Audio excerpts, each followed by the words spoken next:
সোমবার দুপুরে রাজধানীর সেগুনবাগিচায় ঢাকা রিপোর্টার্স ইউনিটিতে জুলাই গণ অভ্যুত্থান বর্ষপূর্তি উপলক্ষে বাংলাদেশ মুক্তিযুদ্ধ সংসদ কেন্দ্রীয় কমান্ডো কাউন্সিল আয়োজন করে এক আলোচনা সভার। এ সময় ভুয়া মুক্তিযুদ্ধ তালিকা হচ্ছে জানিয়ে তাদের আইনি প্রক্রিয়ায় বাতিলের কথা জানান মুক্তিযুদ্ধ বিষয়ক মন্ত্রণালয়ের উপদেষ্টা ফারুকী আজম।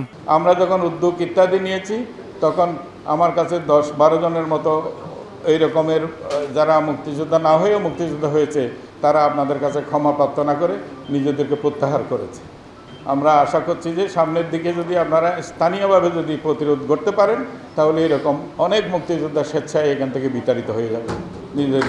অনুষ্ঠানে বিএনপি চেয়ারপারসনের উপদেষ্টা ও ঢাকা দক্ষিণ মহানগরের আহ্বায়ক আব্দুস সালাম বলেন, এখন স্বাধীনতা সার্বভৌমত্বের একমাত্র শত্রু আওয়ামী লীগ এবং ভারতের আধিপত্যবাদ। তারা আমাদেরকে স্বাধীনতা এতগুলো বছর পরে তারা আমাদেরকে দেশ হিসাবে দাঁড়াতে দিতে চায় নাই, এবং সবচেয়ে বড় যেটা শেখ হাসিনা আজকে ফ্যাসিস্ট হয়েছে একমাত্র আধিপত্যবাদী শক্তির পদলেহন করতে যায়।